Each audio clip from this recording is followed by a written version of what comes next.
É com muito prazer que hoje venho aqui discutir com vocês o tema da nossa aula.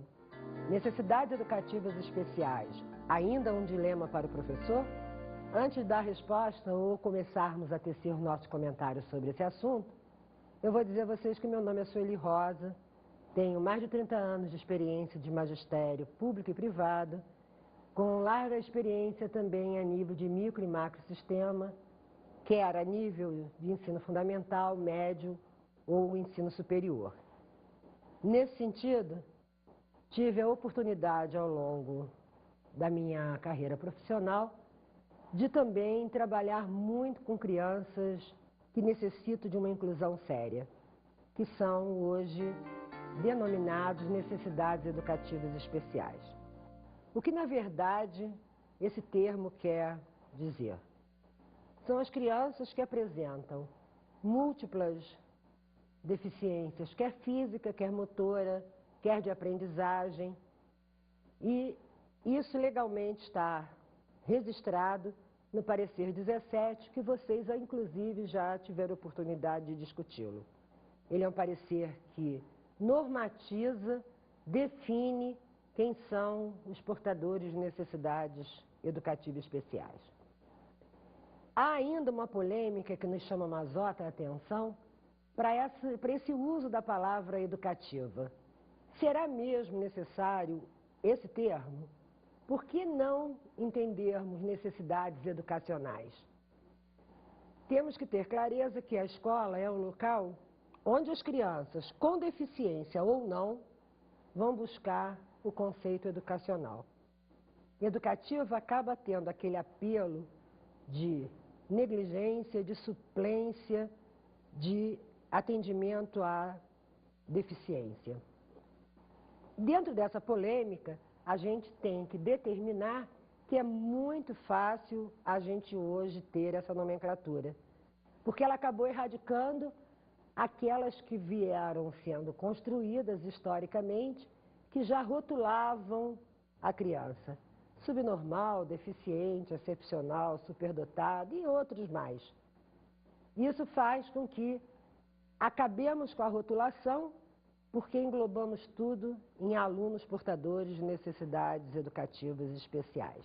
É muito bom que nós, profissionais da educação, comecemos a discutir um pouco o que são alunos portadores de necessidades educativas especiais. Por que é muito importante? Porque somos nós, profissionais da educação, que os recebemos na nossa sala de aula. É bem verdade que não temos formação adequada para diagnosticar nem para clinicar, mas também não é isso que nós queremos da escola. Na escola, nós precisamos conhecer a doença, precisamos saber os limites de cada um, para que sejamos capazes de propor atividades que oportunizem essas crianças a desenvolver na vida social. Porém, é preciso que cada um de nós assumamos a nossa responsabilidade. A escola precisa parar para estudar, precisa parar para discutir como se organiza para atender essa criança. E precisa que os professores também tenham tempo de fazer um planejamento, um projeto político-pedagógico que dê conta do trabalho com crianças portadoras de necessidades educativas especiais. Nem todas seguirão o mesmo norte. Cada uma delas há de ter a sua especialidade, a sua especificidade, e isso tem que ser diagnosticado pela equipe médica, pelos psicólogos, pelos terapeutas. Os profissionais da educação têm a responsabilidade apenas educacional. Isso tem que ficar claro, para que nós não tenhamos ninguém se arvorando em diagnosticar doenças. Nesse sentido, nós trouxemos para a nossa aula hoje um quadro que vai nos mostrar quem são, quais são as principais características e o que nós, profissionais da educação, podemos identificar para que façamos encaminhamentos adequados como forma de prevenção ou de aconselhamento à família que procure um determinado profissional. Vamos acompanhar, então, esse quadro que tem este objetivo de identificação de problemas que nos chegam cotidianamente à escola, para que nós possamos ter clareza de como trabalhar pedagogicamente com essas crianças. Detalhando, então, as necessidades educativas especiais, vejamos. Deficiência mental. Funcionamento intelectual geral situa-se significativamente abaixo da média. Existem os testes em que a média tem que ser superior a 50% de testagem efetiva. Tudo que ficar abaixo é chamado de abaixo da média. Isso ainda significa que ele tem comprometido duas ou mais áreas de conduta adaptativa ou da capacidade para responder de forma adequada às demandas da sociedade. Isso significa dizer que essas crianças têm etapas diferenciadas a nível do que vão trazer para a escola. Ele pode ser um doente mental treinável ou não. Nós hoje nem vamos falar muito do doente mental, porque nós temos neste módulo uma aula específica de como trabalhar com esse aluno doente mental. Isso significa que, tendo clareza que ele tem um comprometimento na área, nós precisamos ser informados a que nível está esta deficiência, para que nós saibamos o que vamos cobrar. Não adianta nós cobrarmos o que ele não tem capacidade de desenvolver. Mas quem vai te dizer qual é a capacidade possível é o diagnóstico médico. Para isso, tem que haver um perfeito contato entre escola, família e clínica, para que a gente seja orientada em que atividades oportunizar para o desenvolvimento dessa criança. Então, agora nós vamos observar a deficiência física sensorial visual, aonde nós vamos encontrar uma redução ou perda total da capacidade de ver com o melhor olho. E mesmo após a melhor correção óptica, manifesta-se como cegueira ou visão reduzida. Essa é uma outra questão em que nós vamos ter que ser informados pela clínica. Qual é o grau de perda desta visão? Porque ela pode ser parcial ou ela pode ser total. Ela pode ser leve, ela pode ser grave, ela pode ser profunda. O tratamento vai depender das posses da família. Ele vai precisar de todo um trabalho de articulação terapêutica, com lentes, com pranchas, com aumento. E uma coisa que nós precisamos saber, que também há amparo legal, que nós profissionais que estamos em regência de turma, temos o direito de solicitar um profissional específico da área da deficiência para nos orientar no planejamento. Não pense vocês que a responsabilidade é só nossa. Precisamos cobrar das autoridades que cumprem o seu papel, sabendo que cada um de nós não detém formação específica para definir e decidir caminhos sozinhos. Os responsáveis têm que assumir sua parcela de responsabilidade. E nós temos que exigir um profissional itinerante que venha nos acompanhar, venha nos subsidiar e venha nos ajudar a avaliar. Vejamos agora, então, a deficiência física sensorial auditiva, onde a perda total ou parcial, congênita porque nasce já, ou adquirida, da capacidade de compreender a fala por intermédio do ouvido e manifesta-se como surdez leve, moderada ou como surdez severa, profunda. A questão da surdez também ela é medida em decibéis, né? Há todo um material específico, clínico, que se chama exame audiométrico, que vai te indicar se ele atinge a uma perda de 40 decibéis até 70, eles consideram uma perda leve. Ele consegue ter uma percepção auditiva, desde que alguns cuidados da fala de quem emite sejam bastante precisos. Às vezes a gente até aconselha a criança que tem a perda da audição leve, que se sente próximo à parede, porque está comprovado que o som ecoa e isso ajuda na ressonância acústica dessa criança.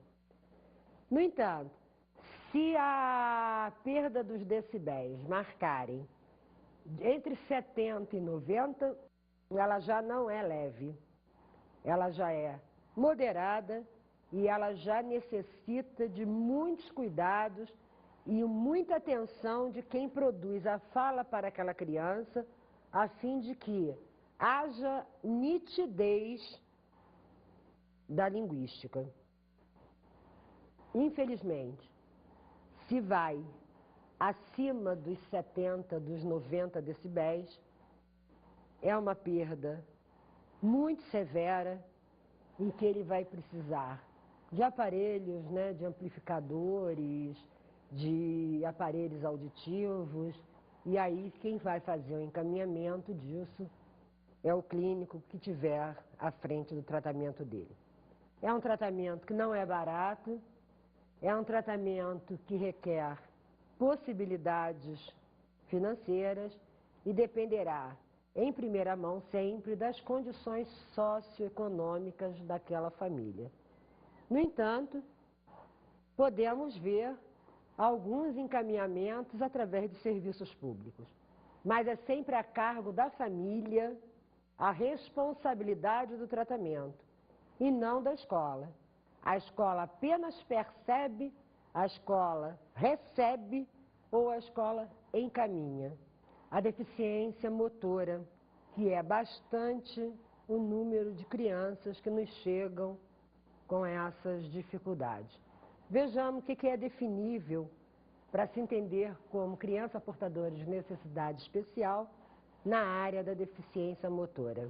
Constitui-se uma variedade de condições que afetam as pessoas, comprometendo-lhes a mobilidade, a coordenação motora geral ou a fala, em virtude de lesões neurológicas, neuromusculares e ortopédicas, ou malformações congênitas ou adquiridas, amputações, poliomielites, entre outras doenças.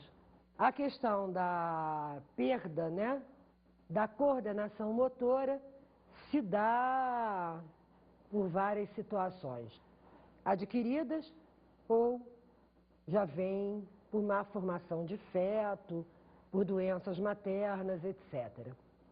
O que hoje nós temos de clareza é que nós temos aqueles que permitem se locomover com a ajuda de aparelhos, temos até aqueles casos das crianças que têm total impossibilidade de ir à escola porque tem uma paralisia completa, mas isso não significa que ele não tem o direito à educação.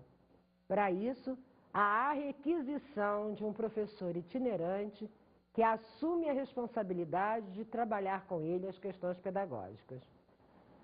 No entanto, os alunos que conseguem chegar à escola são aqueles que têm a perda da coordenação de um dos membros. E aí a gente diz que ele tem uma monoplegia. Há aqueles que têm uma parte do corpo, que são os portadores de hemiplegia. E temos aqueles que têm a paralisia da cintura para baixo, que é a paraplegia. E temos ainda os que têm a paralisação do pescoço para baixo, ou seja, sem movimento de pernas e braços. E temos ainda os de amputação. Isso não significa que ele não possa ir à escola, ele pode ir à escola. Ele vai ter que ter uma forma de locomoção diferenciada e a escola tem que estar preparada. É lógico que a turma dessa criança não poderá ser no terceiro andar da escola. É lógico que não deverá ter, para chegar à turma, escadas. Porque quem é que anda com uma cadeira de roda subindo escada? Quem é que tem força para carregar uma criança, dependendo da idade, não sei quantos degraus acima ou depois quantos degraus abaixo? Na hora de banheiro, na hora de merenda, tudo isso a escola tem que discutir.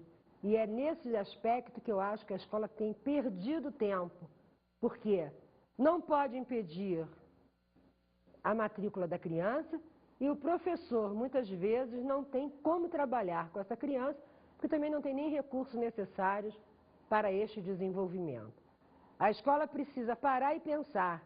Não basta dizer que está incluindo, não basta haver legislação que garanta a inclusão dele na escola. O que precisamos é ter consciência que estamos efetivamente oportunizando pedagogicamente o crescimento dessas crianças. Vamos dar um intervalo, vamos refrescar nossa cabeça, vamos pensar um pouco sobre isso que estamos falando até agora e daqui a pouco nós estamos de volta.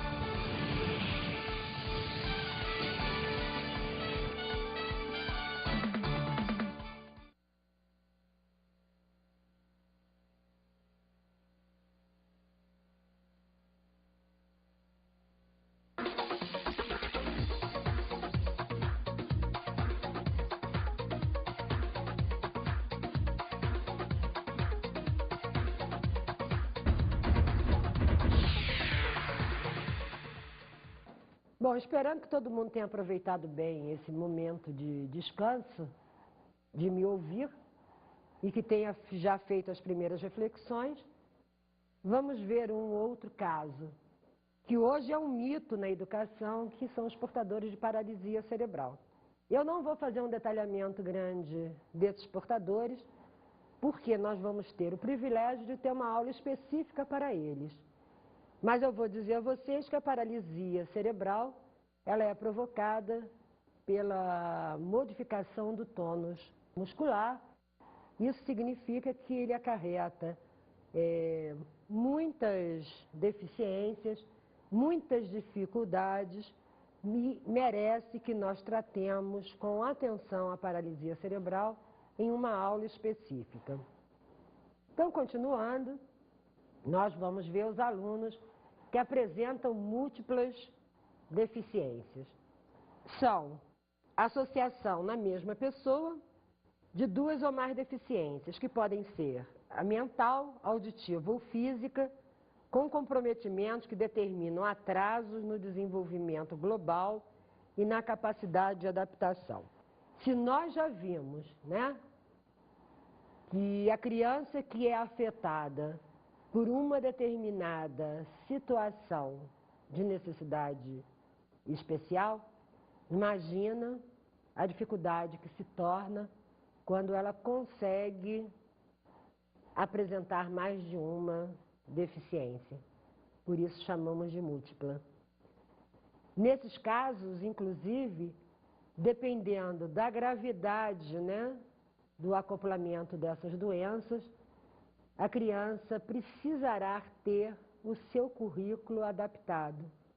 E a educação especial, no parâmetro curricular, inclusive indica sugestões de atividades adequando o currículo normal para crianças portadoras de algumas deficiências sejam capazes de desenvolver os seus potenciais. Há também, neste módulo, uma aula específica sobre adequação curricular, porque algumas crianças necessitarão dessas adequações. Não é possível nós pensarmos que a criança apresente algumas anomalias e que o currículo não tenha que ser adaptado. Se ele não for adaptado, a criança não terá oportunidade de aprender.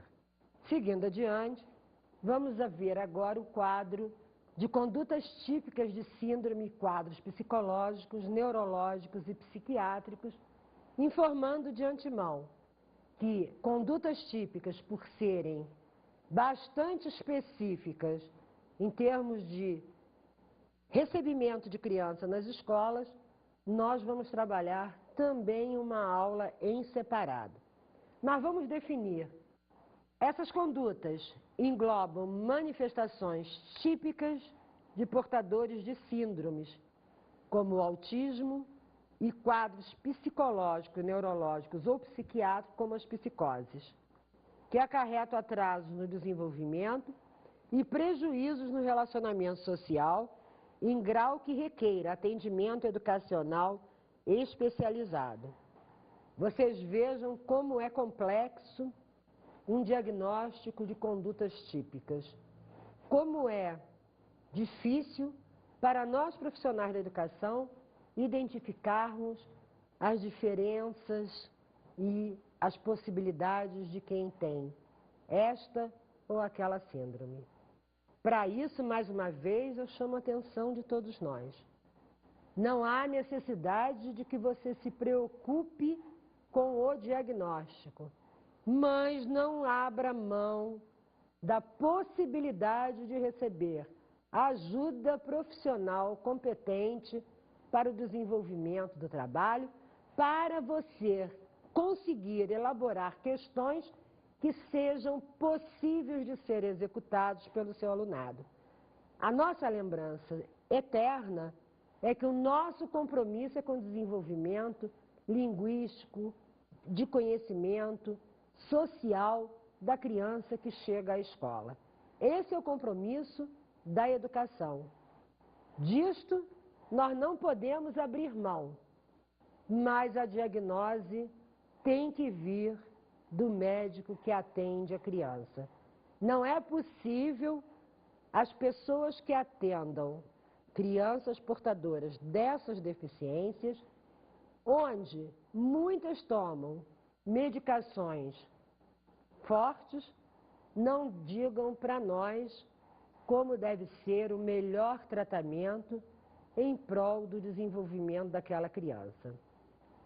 Fechando o nosso quadro hoje, nós vamos falar das altas habilidades, que também teremos aula específica, porque são tantos mitos criados no processo histórico educacional, quanto aos antigos superdotados, hoje conhecidos com altas habilidades, superdotação, que nós vamos ter que, neste módulo, que trata justamente dos princípios e métodos da inclusão / educação especial, gastar o nosso tempo em discutir essas altas habilidades. O que é a superdotação, na verdade? Que mitos criamos na educação ao longo deste processo educacional e como é que nós vamos nos sair deste emaranhado criados por nós mesmos. Então, nas altas habilidades, em que a gente sabe que o indivíduo tem uma facilidade de aprender, de dominar rapidamente os conceitos, os procedimentos e as atitudes. Este grupo é formado por indivíduos que apresentam desempenho muito acima da média e uma potencialidade muito elevada em aspectos isolados ou combinados. São pessoas que conseguem superar em tempo o raciocínio lógico dos demais meninos da sua própria idade. Mas isso não significa que não tenhamos problema com a conduta. Por isso, vamos destinar uma discussão específica em aula futura. Vamos chamar a atenção, porque até agora nós vimos as síndromes, as doenças, as deficiências, com algumas características, como elas se manifestam. Bom, nós vamos ver agora as principais deficiências causadoras de necessidades especiais. Eu quero chamar a atenção para vocês, porque isso nos compete. A nossa observação diária dos nossos alunos nos dão a possibilidade de perceber em tempo recorde se ele tem ou não uma deficiência sendo apresentada. Vamos ver a deficiência física, que é fácil, todos nós podemos perceber, quando uma criança tem dificuldade de coordenação, quer nas pernas, quer nos braços. Né? Ele não tem firmeza no tônus muscular, ele cai com muita facilidade, ele entorta, a mão não consegue fazer os pinçamentos, né? A nível de trabalhos manuscritos. Então, é fácil você perceber que a criança tem uma deficiência física eminente, provocada por medicação, provocada por doença, para nós não nos interessa. Apenas percebemos que ele não consegue ter um equilíbrio, ele não sobe escada ordenadamente.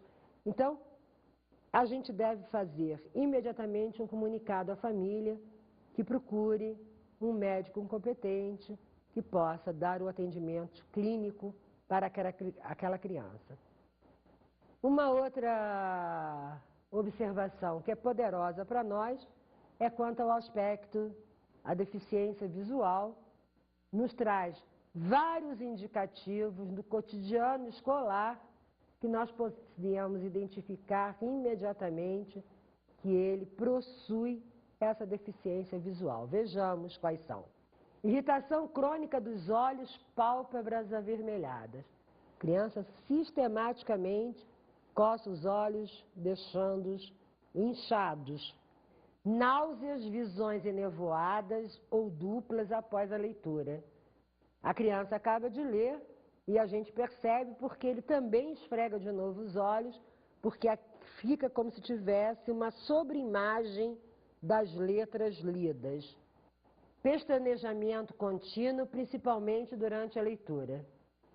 Cansa, ele não enxerga o suficientemente claro aquelas letras e ele faz esse movimento ocular como se estivesse tentando limpar a retina para facilitar a leitura. Hábito de esfregar os olhos, franzir ou contrair ao rosto ao fitar objetos distantes. É verdade. Cada um de nós que já usa óculos hoje, quando o tiramos, sabemos que se não franzirmos e às vezes franzindo, não temos uma percepção clara do objeto. Não é diferente com a criança.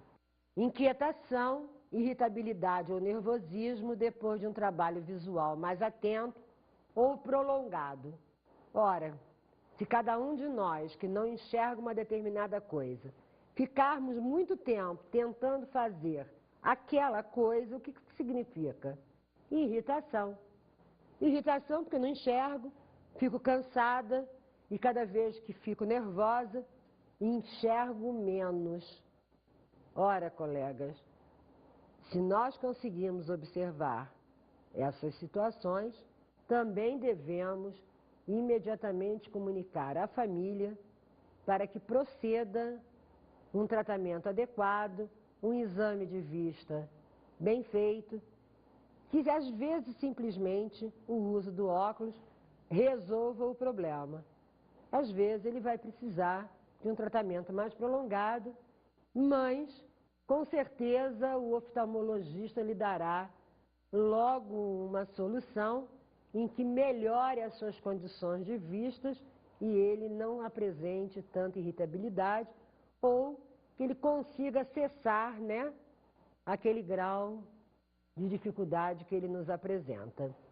E podemos ainda perceber, né, porque ele faz uma inclinação da cabeça para um lado durante a leitura. É como se ele, de lado, ele conseguisse enxergar melhor. Cada um de nós vai criando um cacoete a fim de se safar, né, das nossas deficiências. Excesso de cautela ao andar e correr, tropeços sem causa aparente. Se ele não enxerga bem, é lógico que algumas divisões de um patamar para outro não são perceptíveis e ele sistematicamente tropeça, ele sistematicamente cai. Às vezes, até na mudança de degraus para patamares e de patamares para degraus, ele também não tem essa visibilidade bastante esclarecida, ele não percebe e aí sistematicamente ele cai e a gente ouve. Nossa, como ele cai muito, toda hora ele cai. Mas cai é um indicativo de que não está enxergando satisfatoriamente. Forte desatenção durante os trabalhos que necessitem de leitura à distância. Capacidade de leitura por período curto em relação ao que se espera da faixa de idade. Ler segurando o texto muito perto ou muito distante do rosto, ou em posição incomum, ou ainda fechar ou tapar um dos olhos. É como eu disse para vocês ainda há pouco. Cada um de nós, dentro das nossas deficiências, nós procuramos um jeito de nos adequar da melhor forma possível, a fim de cumprirmos as etapas que nos são cobradas. Mas essas causas são perfeitamente identificadas e você, professor, regente da turma, tem toda a facilidade de ser um bom encaminhador, precoce, para que ele tenha esse atendimento imediato. Quanto mais cedo, melhor é o tratamento, melhor são os resultados.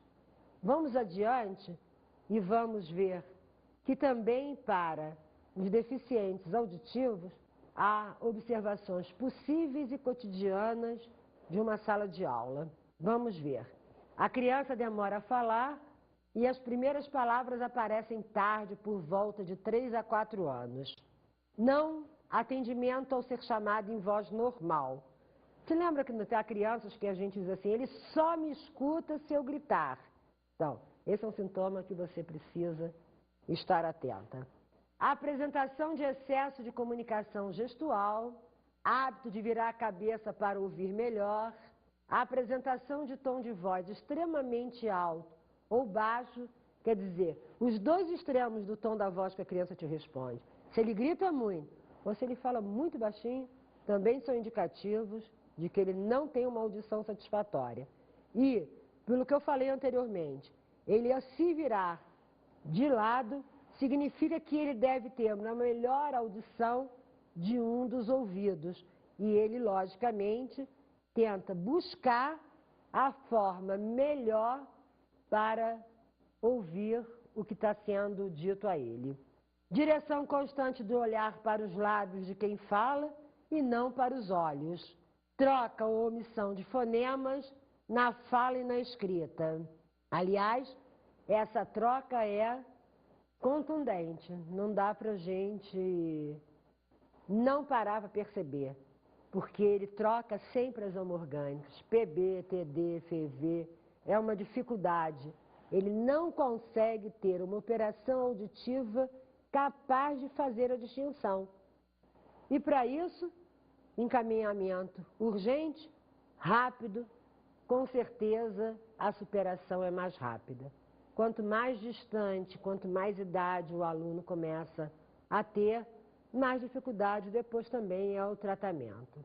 Hoje nós vamos ver ainda a questão da deficiência mental, mas vou ficar apenas na definição, porque já disse a vocês que ela é merecedora de uma aula específica.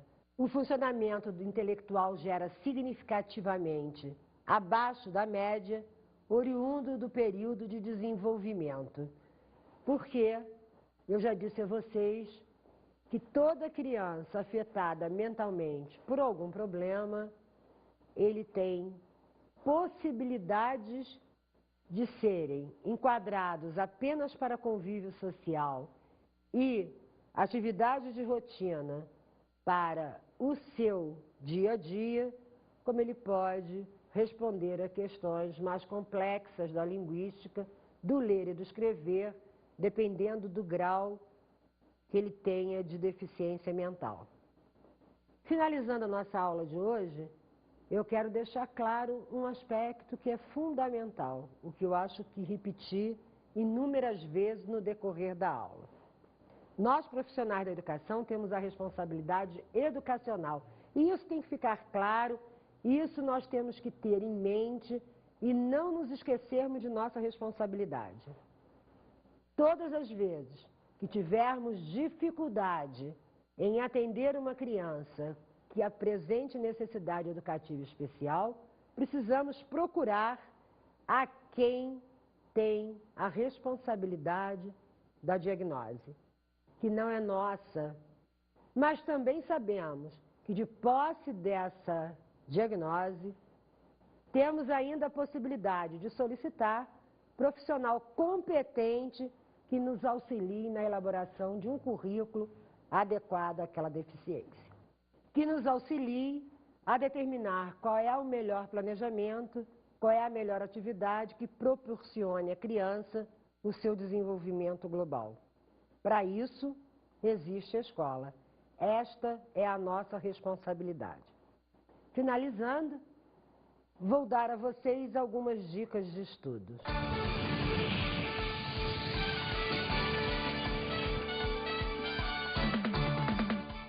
A nossa dica de hoje, então, fica no trabalhinho. Levante todas as situações que você vive no seu cotidiano escolar com crianças portadoras de necessidades educativas especiais. Converse com seus colegas de turma, troquem informações, troquem as ações que têm sido desenvolvidas por cada um, que com certeza será muito enriquecedor para o seu trabalho diário, para o nosso trabalho cotidiano e, com certeza, você chegará a soluções que você não esperava. Finalizando, quero agradecer de estar aqui com vocês, discutindo este momento importante da inclusão, que nos deu a oportunidade de revermos características que convivemos e que muitas vezes não identificamos, mas é sempre um prazer discutirmos possibilidades educacionais para um mundo melhor. Obrigada.